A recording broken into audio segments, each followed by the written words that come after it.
And I'll give you a preface. I kind of put Luke on the spot. I saw his post on another website and shared that to the AWC chat because he ran the Mora River and had an awesome report and a great video.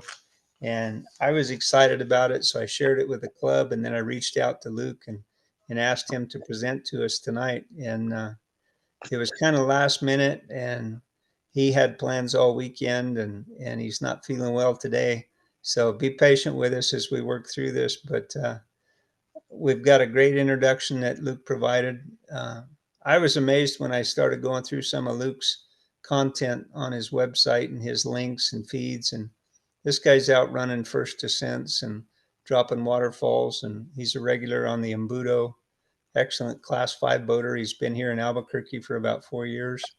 I believe you came out in 2020, and he reached out expressing an interest to be involved with the public access and some of the fence work that we're doing. And then when I reached out to him about this Mora River trip, I thought it would be something that many of our club would be interested in. Some of us have run the Canadian, and this Mora is like a next step above that Canadian section. So I'm really looking forward to this. He wasn't able to create some of the content that he wanted to, or share that, or even get on his laptop at the moment. So be patient with us, and we'll try and take on some of these other links, maybe look at his content online and share that. But also, if anybody else like Tom Roby, he's actually run the Mora River. So we'll rely on you guys if you've got any input that you want to share specific to the Mora, or if we have time, we'll start talking about some of the other rivers as well. Here in New Mexico, we've got such a wide variety, and my intent is to get people that only run the race course in Chama Daily, get them out and try some of these new rivers, you know, even if it's just the Mama Chama or Upper Chama is kind of sweet. So we'll talk about some of these other rivers if we have time, but I'll go ahead and turn it over to Luke Andraka right now. Yeah, if I could jump in before Luke and maybe give some background so that you know what we're talking about. Is that okay, Luke? Yeah, that would be excellent. Thank you so much. Okay, so this is I-25. This is Can I interrupt? I think what you're displaying is somebody's full window. okay. I'm sure I clicked on it, but it kind of messed up earlier. So, okay. So you may have to go into your own individual screen and change the view from gallery or speaker to full screen as well. Well, you should be able to see it now. Can you see the map? I see a gray line. It's perfect. It's perfect. The map, yeah, it looks good. Okay. Yes, we see the map. So it's really hard to see right here because I'm zoomed out so you can see the entire Mora River. Here's I-25 you see running down through here. The Mora River, I don't know if you can see my cursor, but the Mora River is over here on 161, I think it is. On the west side of I-25, and you'll see it goes through Valmora, Shoemaker, and then I don't know if you can see my cursor, but where this white spot in the middle is, it's right below that, and then runs all the way down, and you see Sabinosa. Sabinosa is the takeout. Now, some people are putting in near Valmora, and Luke can tell you what they did. But the other access point, and I'm going to zoom in here a little bit now that you kind of have perspective. The other access point is actually Wagon Mound. There is this road coming from Wagon Mound down here, and you see it's close to the Mora here. And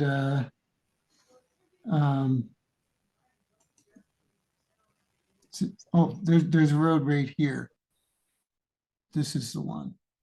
I don't know if you can see that. So you can see it right here.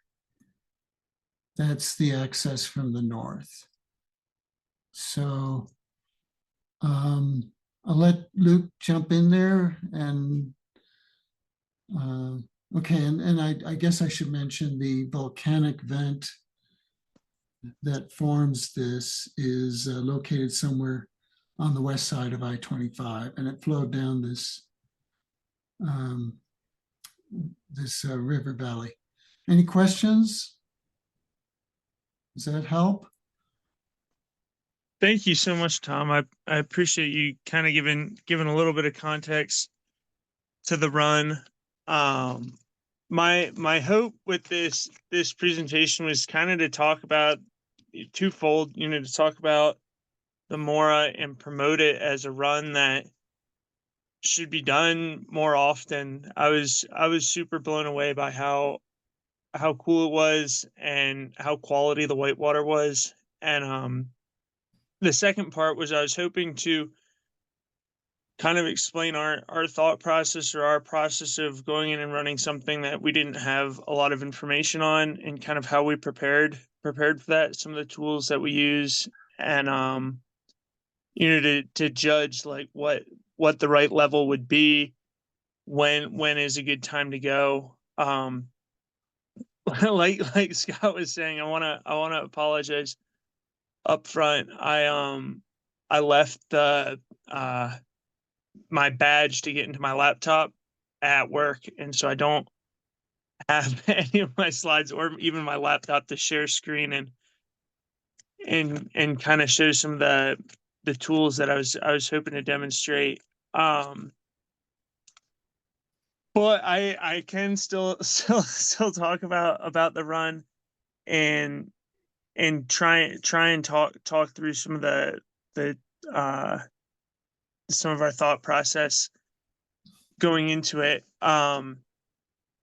It's really cool, Tom, seeing that alternate access into the Mora, because both Jacob and I agreed, man, this would be a really cool run to get to do as a day section, or just to cut out a lot of the flat water upstream, putting in Valmora.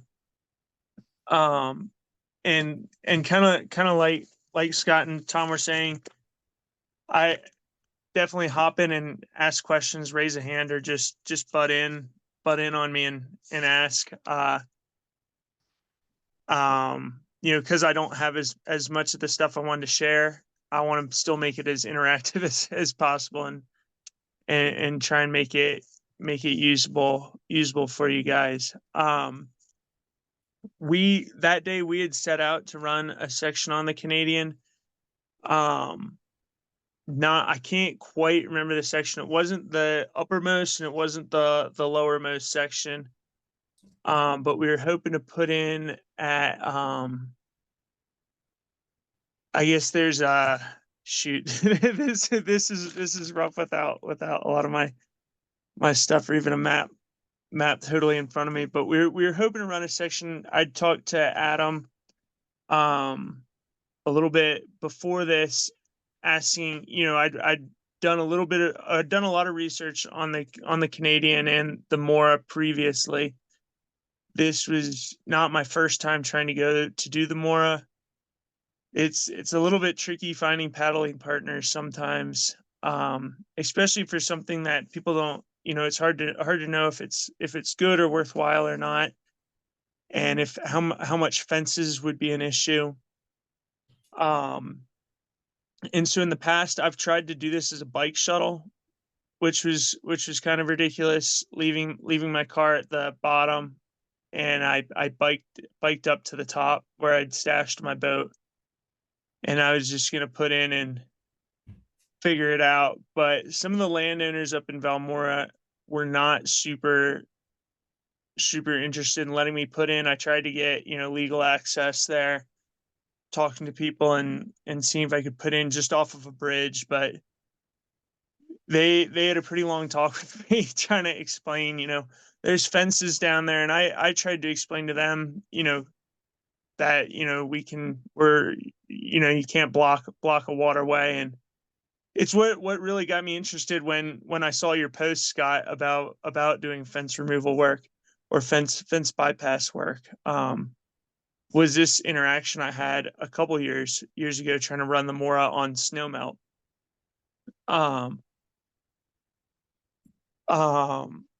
So in this instance, we really wanted to go run the Canadian this day, and I was like, maybe the Mora will come in, but it looked like a lot of the rain was concentrated up higher in the drainage on the Canadian.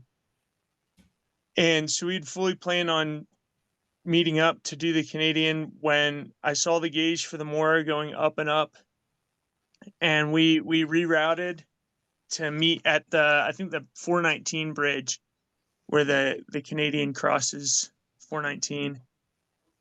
Jacob and I, one paddling partner I have from Boulder, Colorado.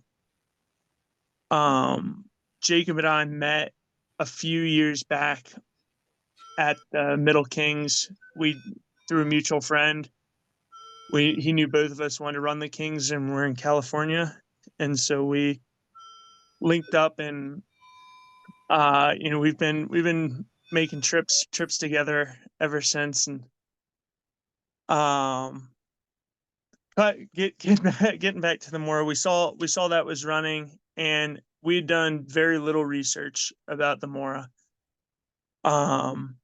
as far as distance and everything like that. I knew all the gradient for the Canadian, all the different sections that we'd been looking at doing on that, and mapped it out on CalTopo. But for the Mora, we just drove to the top, and I was like, I kind of guesstimated that 600 CFS on the Mora gauge would be a great flow.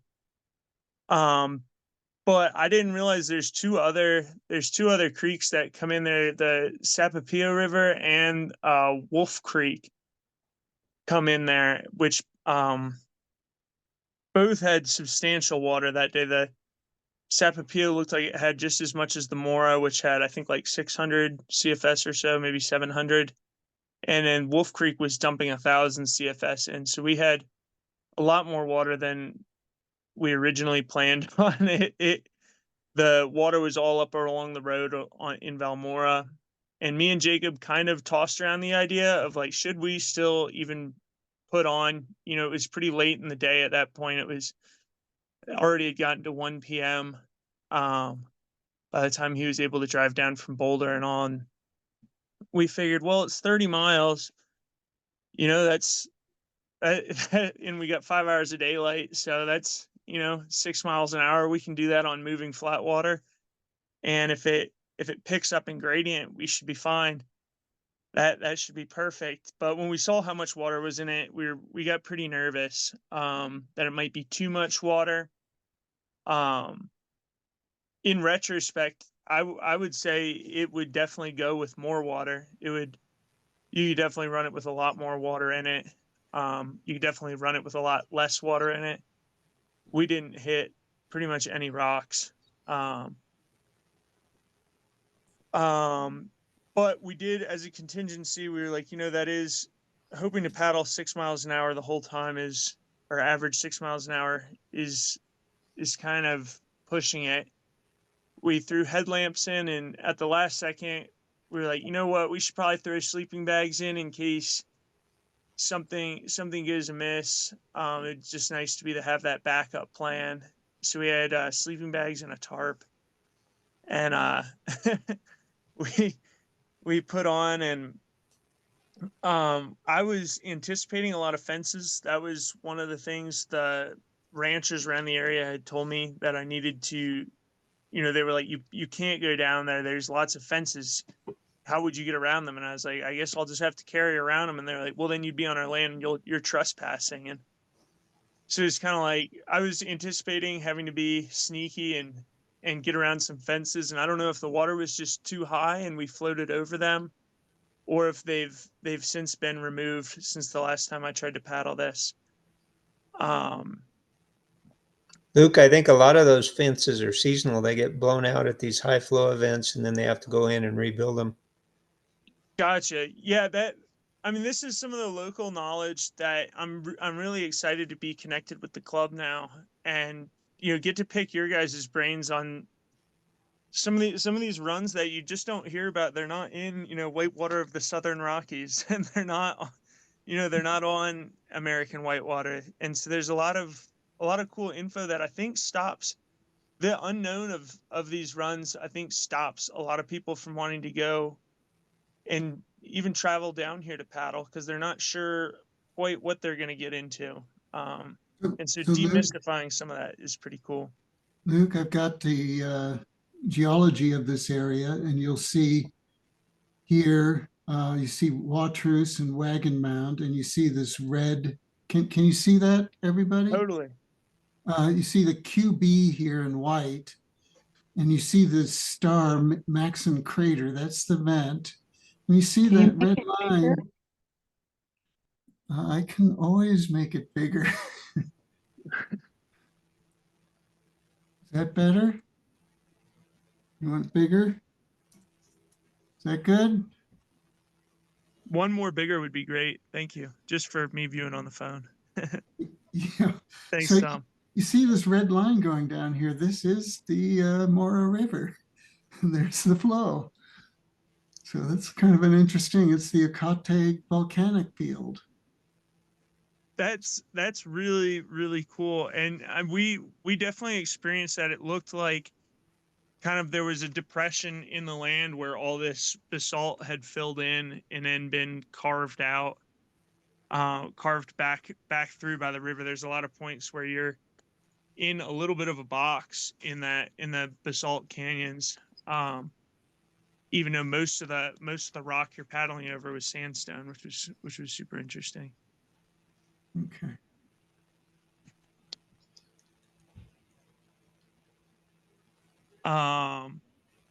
Hey, yeah, I got a question. Oh, sorry. Go ahead. I got a question. If you don't Breaking up. mind, Can you put it in chat? what are the lengths? So I guess he wants to know how long this run is.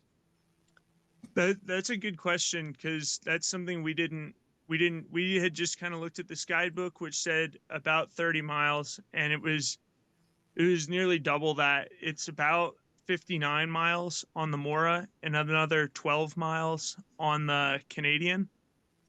The Mora drops, it was something like 1,800 feet over the course of that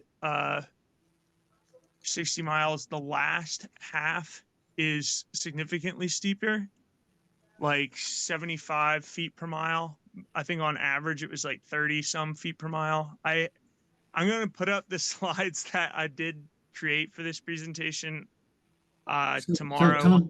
Tom Cohen's asking, what is the CFS and what class rapids? We had about 2,000 CFS. We had at least 2,200 at put in, and it got a little bit higher at the on the second day when we woke up, and I would say the rapids are like class 3-4, but the character of it is kind of, it's cool drop, but it's moving in between.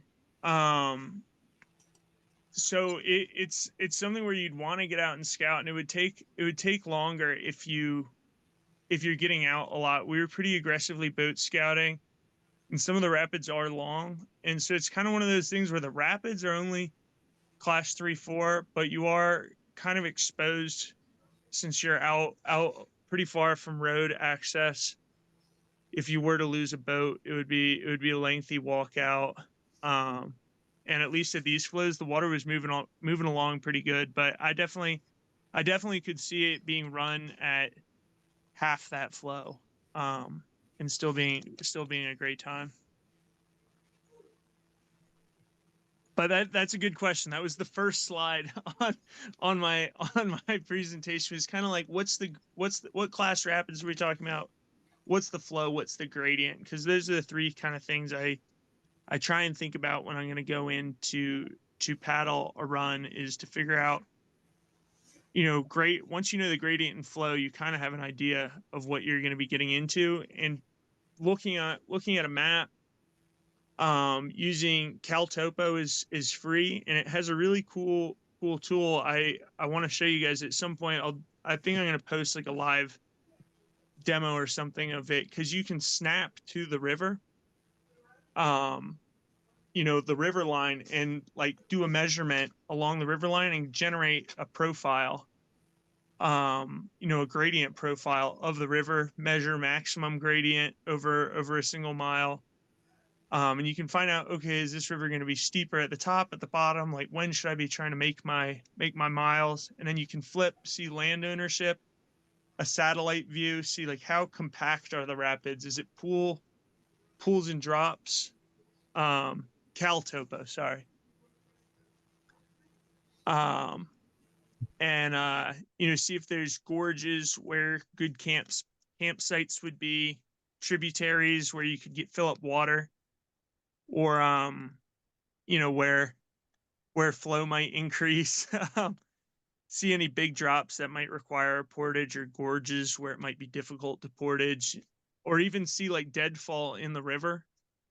Google Images is pretty sweet, or Google Maps is pretty sweet for being able to get in and see, are there trees growing in the riverbed, which we can have, in the desert Southwest.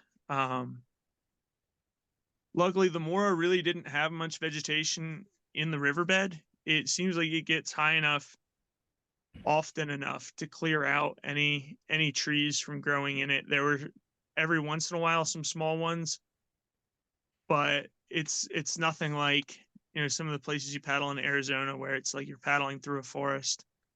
Yeah, and watching your video, I didn't see any wood. I know you guys were in kayaks. Do you think a raft would make it down there? Yeah, 100%. That was something I talked about with my wife Ren. We have a shredder, like a small cataract, and I was like, man, that would have been a blast. In a small raft, I wouldn't bring anything too big. There's a couple tight slots. And I would be concerned, like if somebody fell out, especially in the bottom quarter of the run, definitely picks up, and in between all the rapids, it's pretty quick moving flat water, or riffly flat water, and it would be hard to recover from a swim. Yeah, so a small paddle raft, R2, R3. Yeah, that would be great fun. So a little bit, I think when you ran it, it was higher water and some of this was a little bit washed out. Generally the character of the rapids the rapids start out pretty gentle with a fairly small gradient, and you're dodging around rocks, at least at the water level I've run it at. And then once you reach the edge of the basalt and get to where the transition to the sandstone is, it just drops off. So you can get sucked in there where you can go through the early part and boat scout, but all of a sudden at the end of the rapid, it just drops. So Tom, that's a super good point. Is that was really reminiscent of what I remember.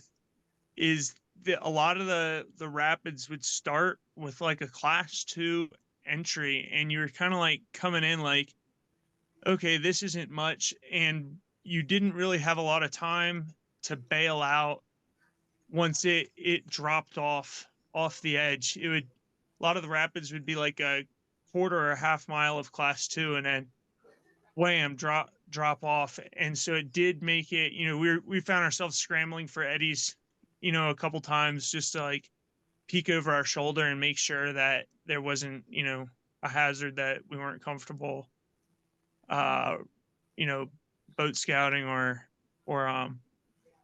read and running. the other thing to be aware of is it gets harder. I mean, we did the first part and it seemed to be really easy. And we had a newer boater join us because it seemed so easy. And then it got harder. So the early sections are more or less flat water, and then it kind of builds. Definitely, you could find yourself getting lured into a false sense of security. Likewise, there was a guidebook, and it was, the guidebook posting. I was like, I never really know how to interpret older guidebooks, because the whitewater scale has changed throughout the years. Things that, as people have run bigger and bigger rapids, it gets harder. I feel like class 5 keeps expanding on what is considered class 5 versus class 6, but it sometimes filters down, and things that, on like the Watauga out in North Carolina used to be class 5, 6, and now it's something people run in playboats mostly. And so yeah, it's hard to tell with like newer technology or techniques, or just perception of grades, what a guidebook meant by 5, 6 back then. So we weren't really sure what we were getting ourselves into. Is it something that is going to be really fun, or even small, or is it going to be something that's is totally class 5, 6, like, and just an unrunnable pile of rocks? We weren't sure what we were getting into. And so, like Tom was saying, when we were coming through the entrance, I was like, oh man, this is really cool. Like, to have a really chill, relaxed run. Mostly class 2, 3 is the beginning half. And I was like, this is really neat, but it really picks up at the end, knowing now that there is an intermediate access point that might be available, Tom. Even doing that top section would be an excellent trip. It's really scenic going through some of those basalt canyons, and the rapids are really fun. This might be a good time to show some of that video that you guys did on October 20th. What part do you want me to show? Just start from the beginning? Maybe. Yeah, if there's any clips that are interesting, we can kind of skip through some of the beginning. Is mostly us just chugging through moving flat water. We tried to take, this is the bridge that goes over in Valmora that I've tried to launch from in the past, that we were shut down on, just to kind of show the gauge, so you can drive and look at that bridge if you're looking to put on up there and kind of get a gauge of level, because Sapapio Creek does not have a gauge on it and puts in considerable amount of flow. This is kind of the character of the beginning. Is pretty fun, pretty relaxed. There was one solid 6-foot booth. Tom, can you In that take that upper to section? full screen? It is full screen. Okay. Thank you. And I don't have the audio on.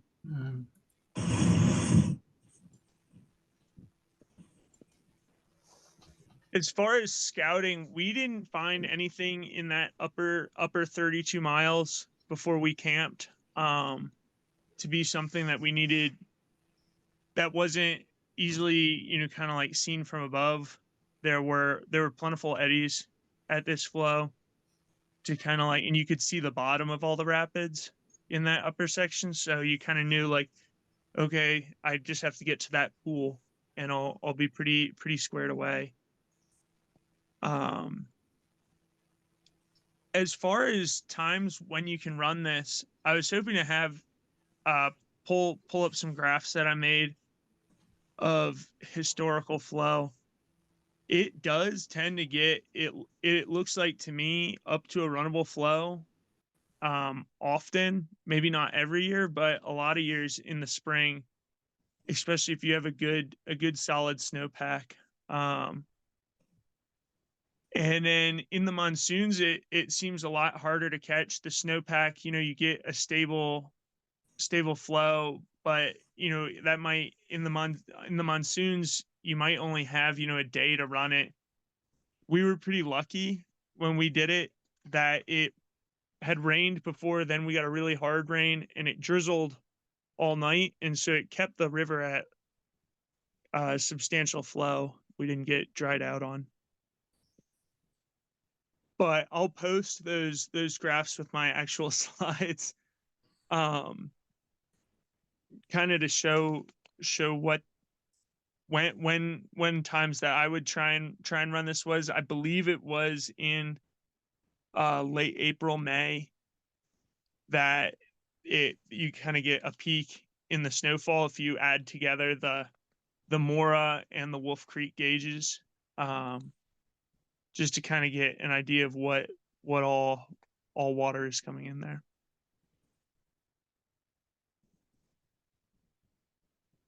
Yeah, I posted a link to the video and to the trip report. So I've been skipping through the video, and the trip report I kind of scrolled through. But if you want, if I'm not showing what you're trying to read, you can bring them up yourself.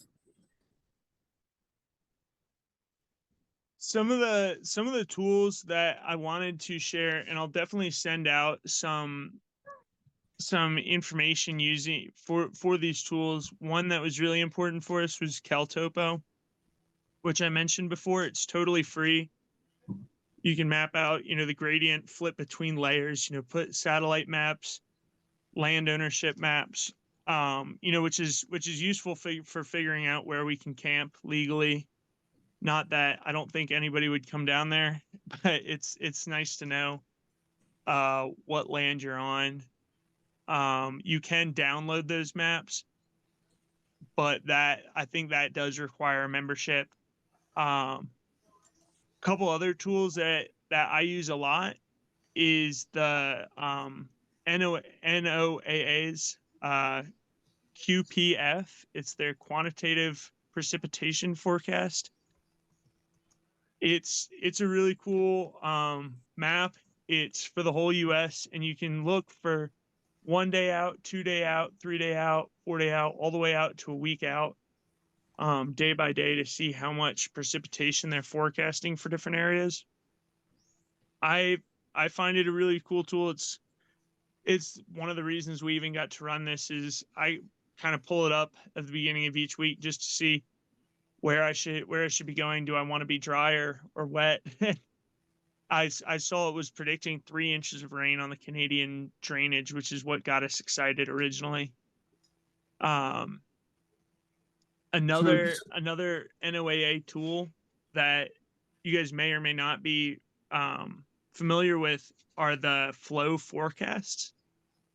And for some USGS gauging stations, the NOAA has river forecasters that are really useful. They give like week out flow forecasts, so they will look at the predicted precipitation and try and give you an idea of what stage that river will get up to. So just a second here. If you've been paying attention to the video and not looking at the water, you'll see on the side the black rock. And then if I come back here, you'll see the sandstone here, the black rock. So this is the basalt, this is the sandstone. So I just want to point that out. So Tom, I haven't seen the video playing. Yeah, I think you're sharing a different screen. It's been a still image of the river. Yeah, I stopped for a while to point that out. Is it We're playing not- now? We're not seeing any video, just a still image. Oh, your screen sharing is paused. Thank you.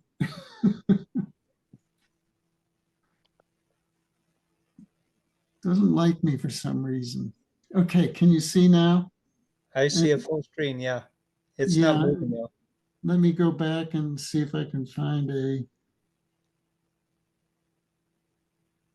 Thanks so much, Tom, for being the video. It's a tough job, and I appreciate you doing that and adding some image to the story I'm trying to tell. Well, it's your presentation. I really appreciate it. Luke, we'll go back through right here. try to add links in a follow-up to this post and get some of your tools and things put together. Yeah, I just realized I also can share my screen. I can pull up a couple of those websites just to kind of show what you can do on some of them. Okay, so here you can see the sandstone, and here you can see the basalt, black basalt rock in the river. So that kind of gives you an idea. Do you want me to stop sharing so you can share? No, this is awesome. I really enjoy you showing some of this, showing some of what the river looks like, just so people have an idea. There were a few big holes at this flow. Both of us got pretty lit up at different points. I think we rolled 3 times between the two of us. Just getting back-endered in stuff we dropped into. But like you were saying, the scenery was, I never really know what to make of an old guidebook, and especially when they said it's only 30 miles long. And on day one, we were about 25 miles in, according to my watch, and we decided to check the map. And I told Jacob, I was like, dude, we're like maybe a third of the way in, like, and so at that point, it's hard to trust what the guidebook may or may not say. And but one of the things it did mention was that the scenery was breathtaking, and that was absolutely true. There were loads of springs coming in out of the sandstone further down and off the basalt that were beautiful.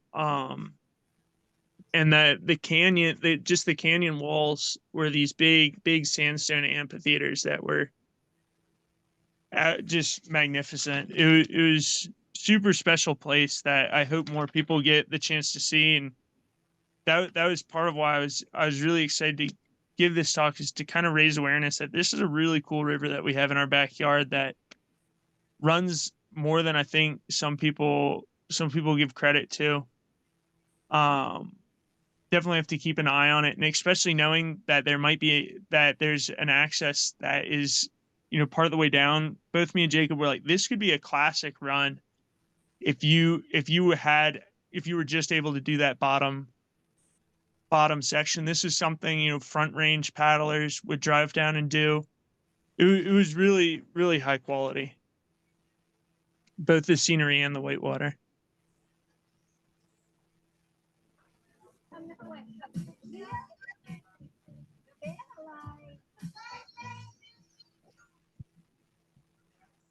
And support local businesses. Do you guys have any other questions about the run, or I can show some of the tools I was talking about using? Okay, I made you co-host so you can share. Thanks, Tom. Yeah, Luke, you mentioned that the top half is easier water. Is there a takeout that would allow you to do the top half and then take out, or put in and take out that would allow you to do the bottom half kind of thing? Yeah, I'd be extremely interested to read more into that. That was part of what I wanted to get ready for this presentation, was looking at other access options. I had not looked into that before, but now hearing that Tom has used other access options in the past, and when we were on the river, we saw there is like a definitely out of function wooden bridge over the river about 35 miles in. And we were like, man, if you could put in from here, this would be unbelievable. And so I want to look more into that and maybe pick Tom's brain a little bit. And yeah, hopefully get to add on to the write-up I did, that maybe there is a way to do that. Let me see. Am I sharing now my screen? I gave you co-host, so you should be able to. I don't see it. Okay, let me try doing that one more time. Screen, start now. I'm finding I have to do it twice before it works.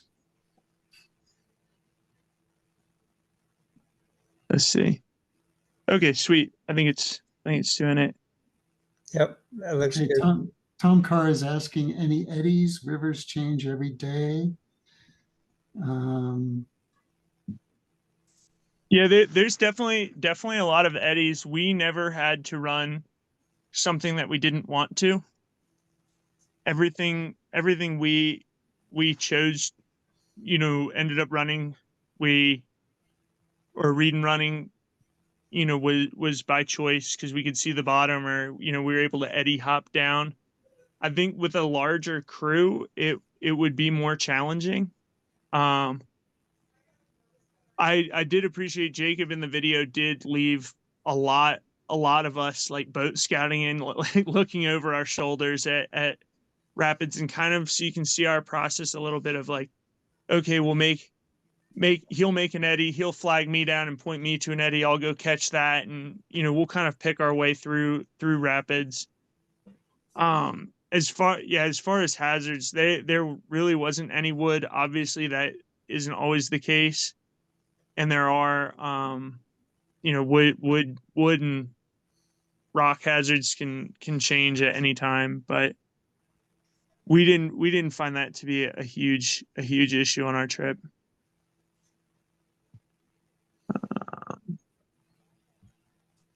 Here's Santa Fe going up 25. Hopefully get this to load here. Mostly I use CalTopo on the computer, and it's a little bit different functionality, but it's convenient for adding on. You can look at a whole bunch of different layers to get an idea. I'm not sure. I haven't used it on my phone for snapping to the river, but on my computer you can truly snap to the river the whole way along it.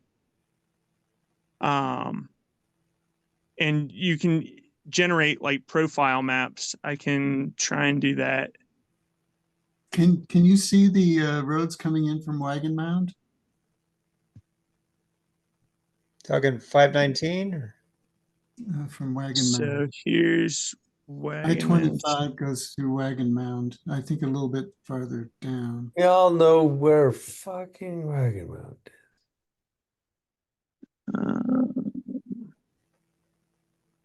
This should at least add some city names somewhere in here.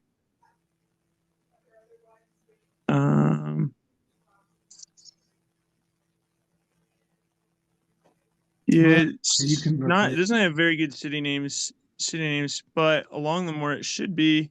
There you go. Drop in somewhere.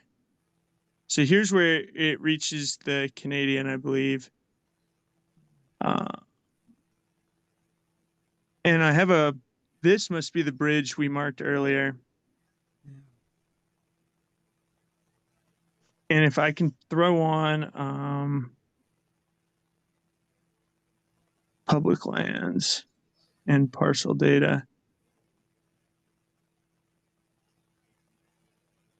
just to try and get an idea of where I am, and and even going in on then flipping to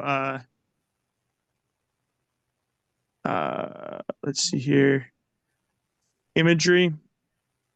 You can sometimes zoom in enough to even see gates and stuff across the crossroads to know if you can or cannot, if something might have gate access.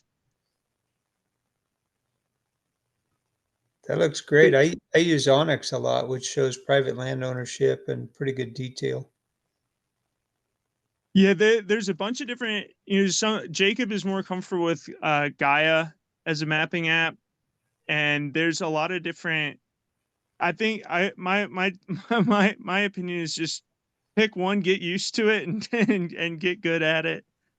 Yeah, I'd be interested following some of these in. This is 271 that comes down from Wagon Mound, and so I'm certainly interested to follow this in and see if there isn't a way to link up to the river here. Because if you were able to put in and take out, the beginning would be an excellent beginner run, and the bottom would be it would be a cool way to make this not an overnighter, or you can still overnight, but it's not as mandatory and not as nerve-wracking. We were really nervous that we would not have flows for the second day, that it would drop out. I have an inReach messenger that I was messaging my wife with, asking her for gauge updates throughout the night. Well, we found when we had to bivouac that it's really not a great idea to be walking around the side of the river there on the flat land there with wetsuit booties on cactus. Yeah, absolutely. Jacob was pretty disappointed because he thought, we both were under the impression that this was going to be 30 miles. We were going to bang it out. And so he didn't even have his dry suit on. He had his dry top. So all his clothes were wet, and it had just rained 3 inches. So trying to get a fire started took quite some time. But we eventually got something, and it thunder and lightning, I'll tell you, all night. And I can't believe we didn't get much more than a few drops over our little tarp that we hung over ourselves. Hmm. One of the other, let me just show you a few of the other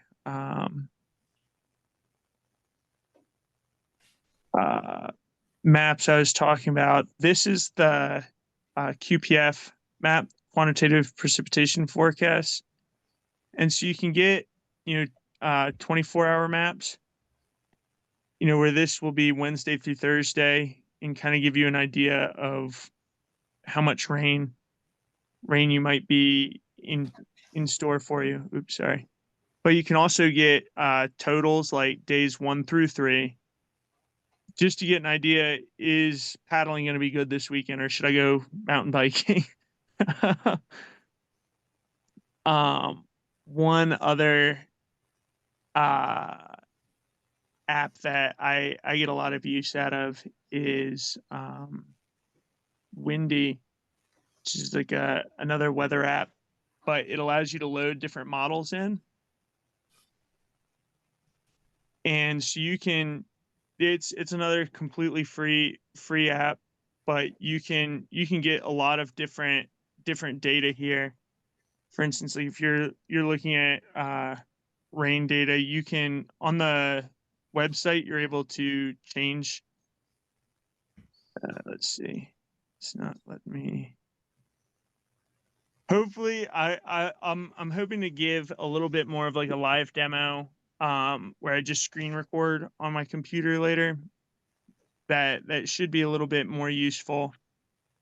One I use a lot is snow depth, just to kind of see. You can hit play, and you can also just scroll this bar along to see in the future, like if I see a lot of the snow going away, I know, okay, well, that's about when a lot of the rivers are going to be running. If we're melting out around then. We've been doing a lot of trips along the Magellan Rim here in Arizona, and it's been super useful tool for that, to just kind of keep in mind when the snow is going to be disappearing, and so when the rivers should be coming up. So were you glad to finally reach the Canadian? Yeah, absolutely. And the Canadian blew me away. We were really expecting. There's a big rapid there at where they join, isn't, if I remember? It's freaking huge. Okay. I expected it to be flat, and we were coming along, and I was like, we didn't know quite how much water we should expect, because the day before, the Canadian, my wife texted me that the Canadian had peaked at like 11,000 CFS, and I was like, all I'd heard was Adam's beta of when he did it, and it was at 2,000, and he said it was great. And I was like, well, I wonder what 11,000 is going to look like. But it had dropped all the way to 4,000 CFS. So the Mora was putting in about half the water when we got there, and there is a very large rapid. It would have not been out of place on, the Gauley in West Virginia, if you guys are familiar with that run. Just a big water, big waves, kind of like a big right-hand turn. with a big rock on river left. It felt like going into Pillow Rock. We were both like, "Holy crap! Is it going to be like this the whole time?" But it only maintains, I think, 18 feet per mile. So there's still a couple other pretty great run rapids on the Canadian, but it's a section I would love to explore more. Luke, just for comparison, there was a few of us that caught it a couple years ago, the Canadian from Mills Canyon down to the bridge, and I think we were on 150 CFS. So that was our intended itinerary for that day, and we ended up bailing to go do the Mora.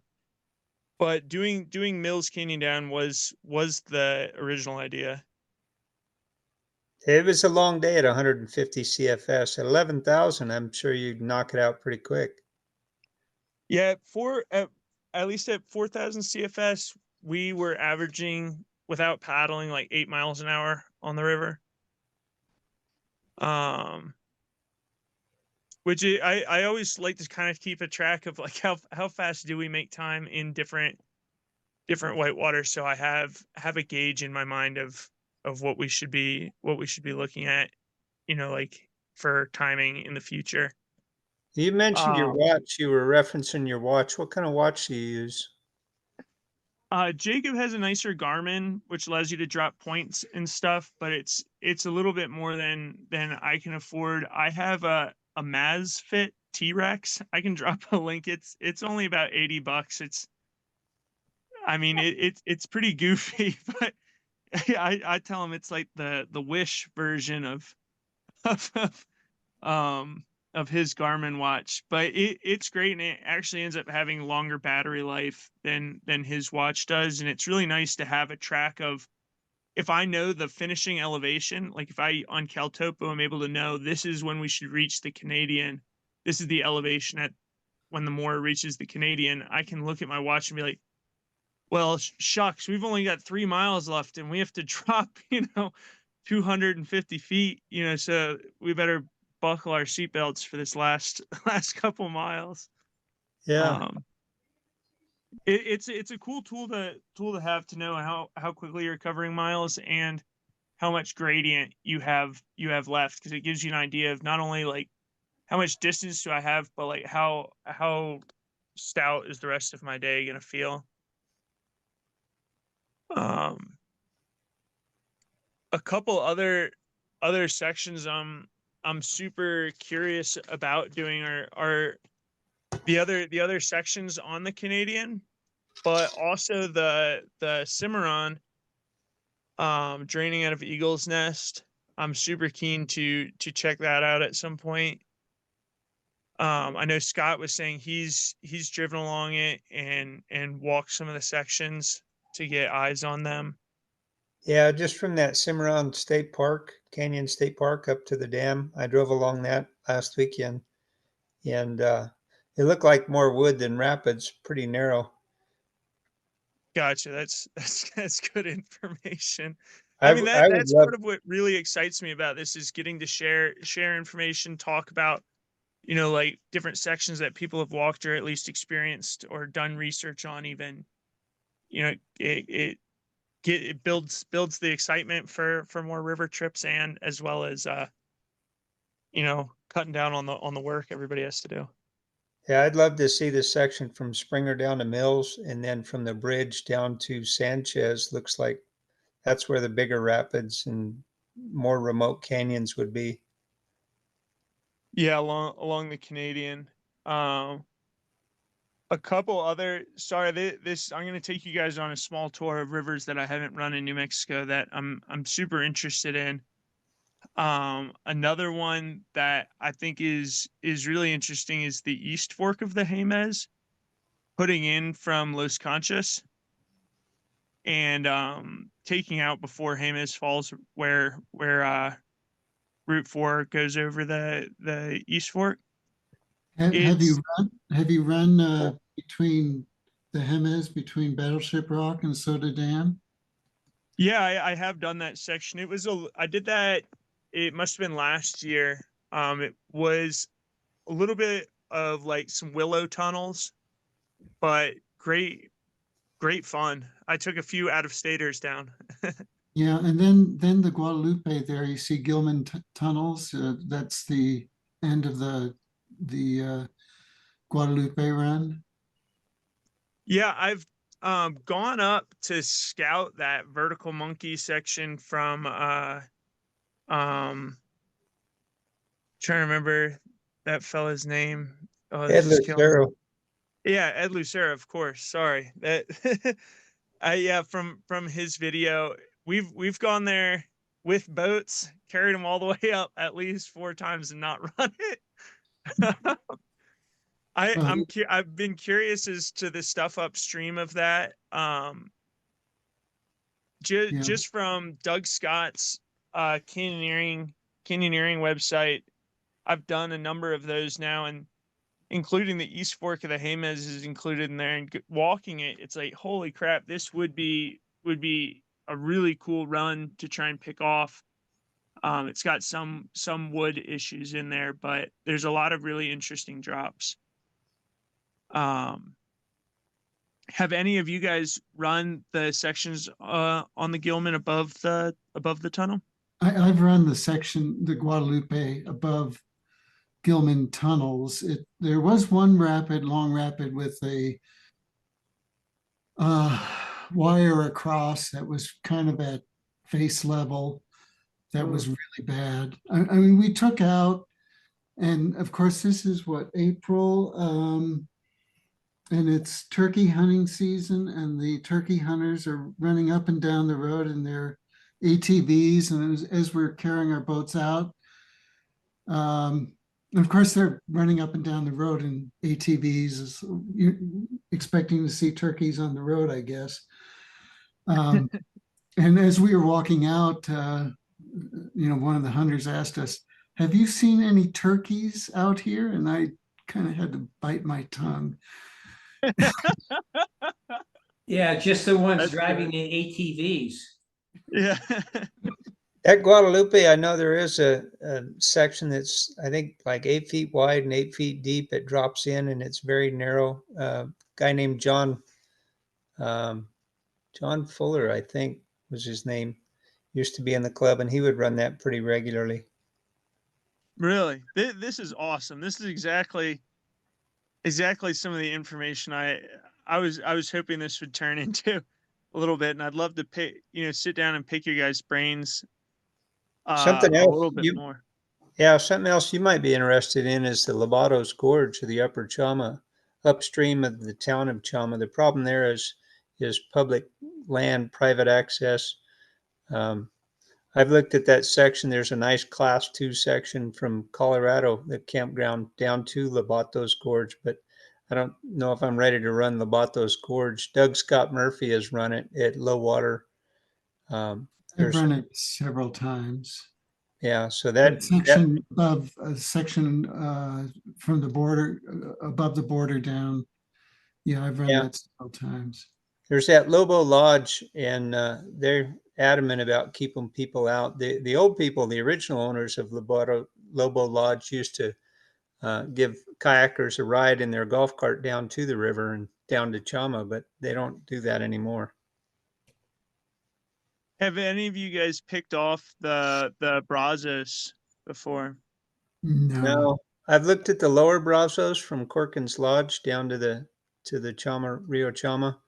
That's The something people the people that did run that, I mean, it looks pretty intimidating, but I guess the people that ran it said that it's kind of stair steps down. It's actually runnable. Chad Morris said there's a lot of debris in there, a lot of brush, a lot of metal. Yeah, it's beyond me now, but even in my best days, I don't know if I would tackle that one. But I would do from Corkins down to the 95 bridge. Here's one other one.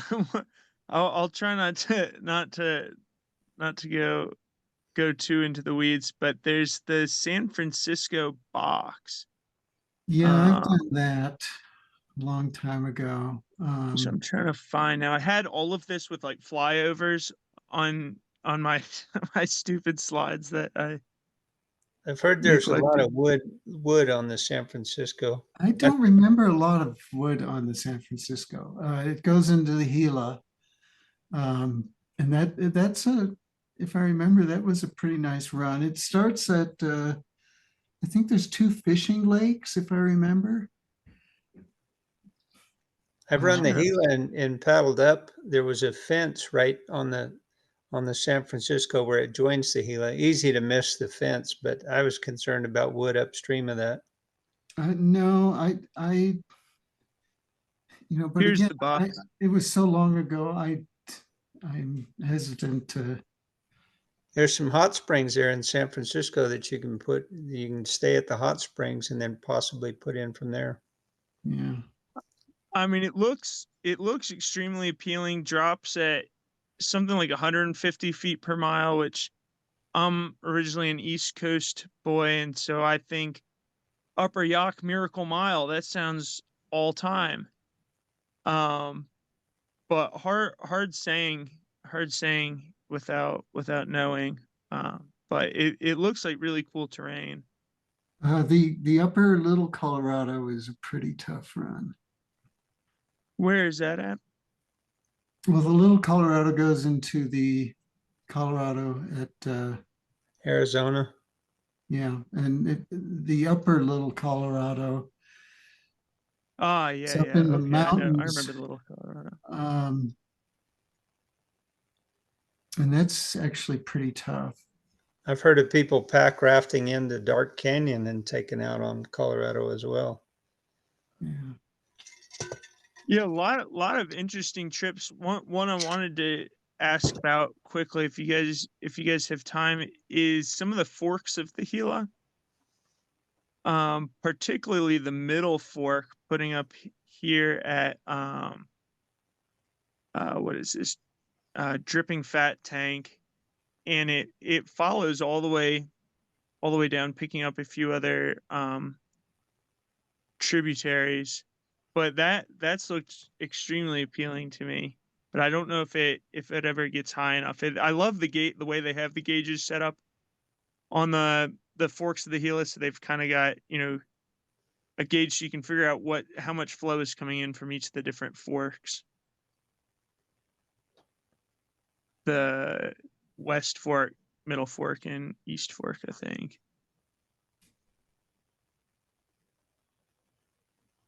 Yeah, there's the East Fork.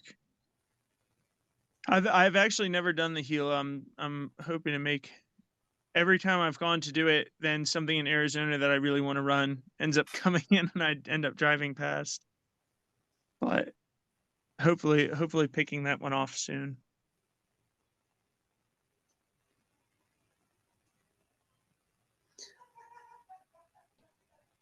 Okay, somebody posted the Rio Brazos YouTube video. It says Brazos Box, a hidden gem. So, Joey, is that as crazy as I think it is?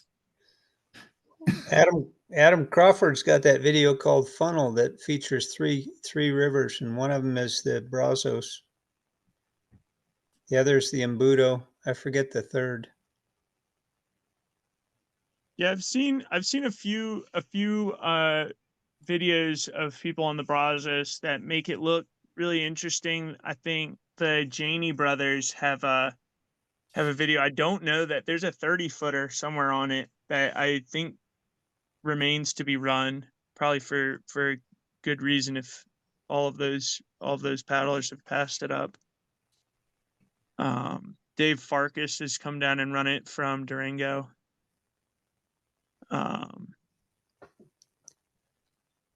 I guess my whole thing is there's a lot of cool adventure to be done in the state. A lot of stuff I'd still like to paddle, including some of those sections down from Cowlitz on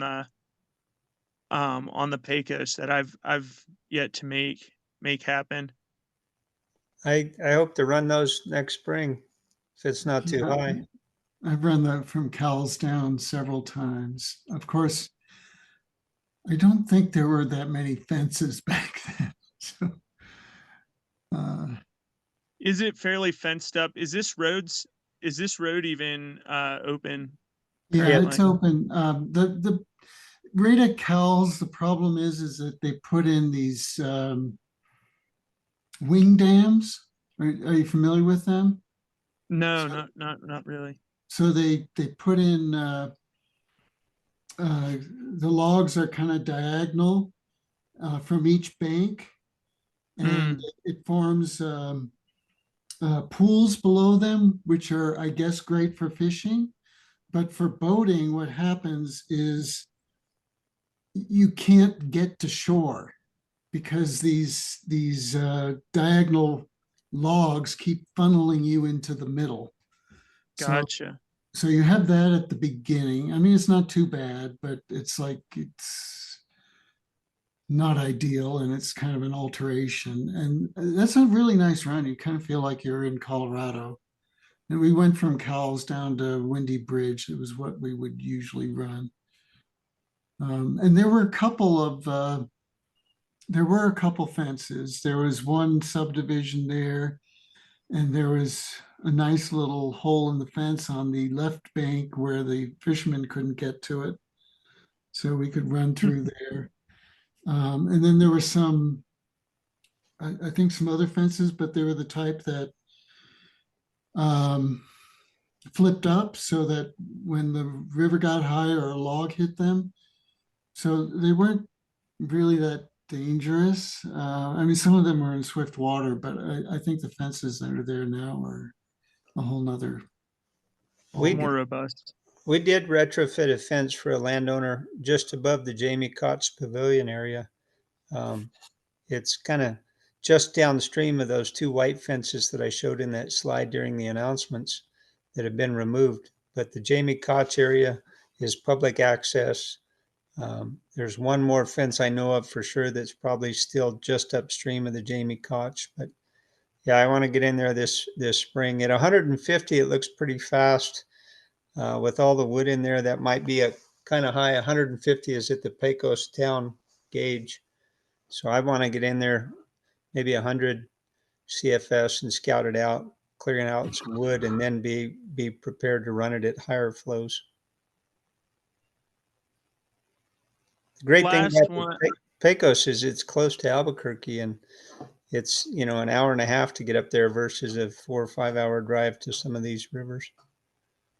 Yeah, that is the real draw. Is it's something you could go up and hop on closer than the box Yep. or anything else. It would be cool to have another run close to town.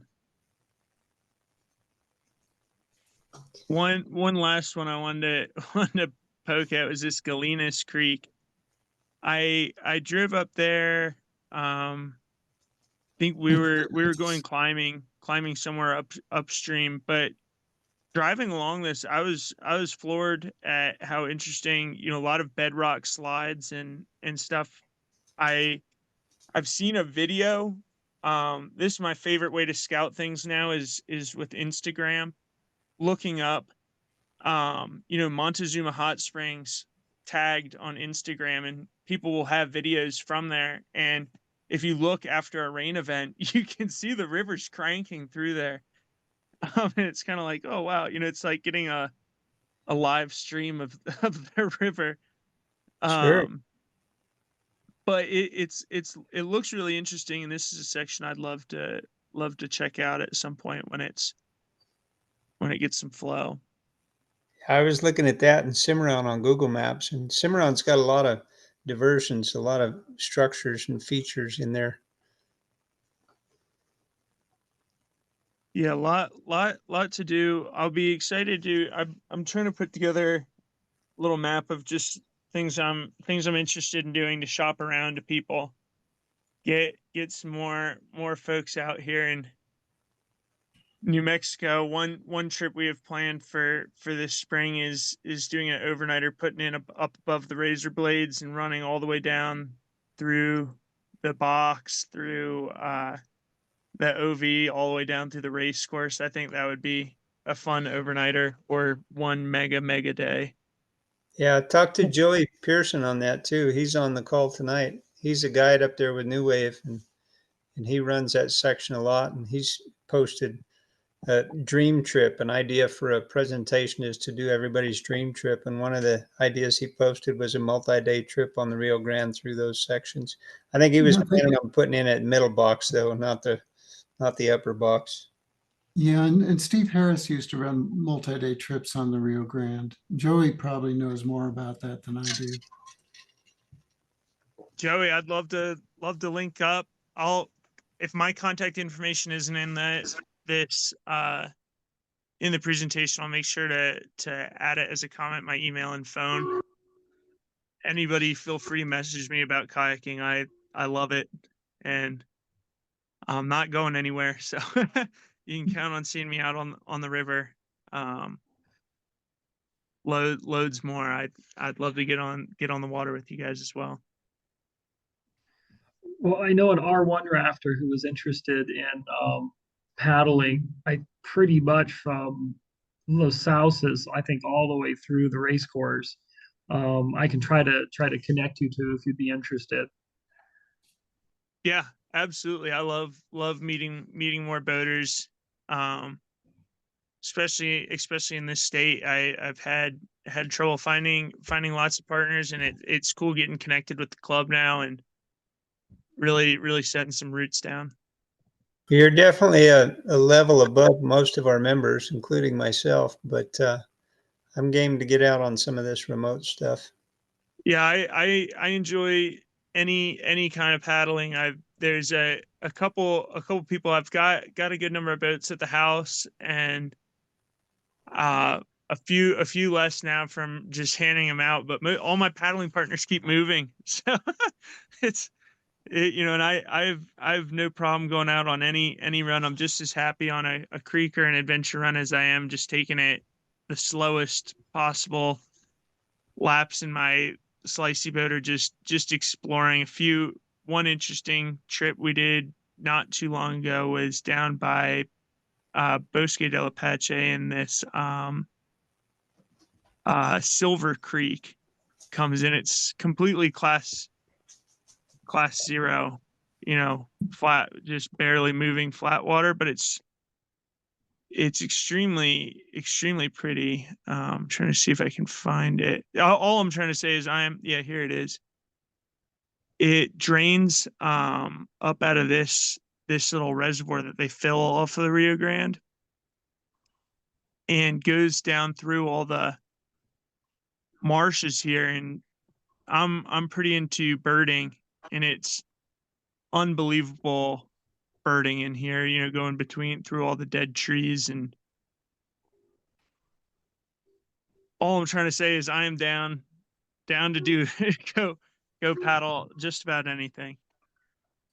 They do a fall release too out of Elephant Butte down into Caballo, and I've caught that section once. One section I've looked at is from Santa Rosa Dam on the Pecos all the way down to Acme. It's 100 miles. They do a 2-week release for irrigation that just goes across the flats over there on the east part of the state, and it's always been an interest.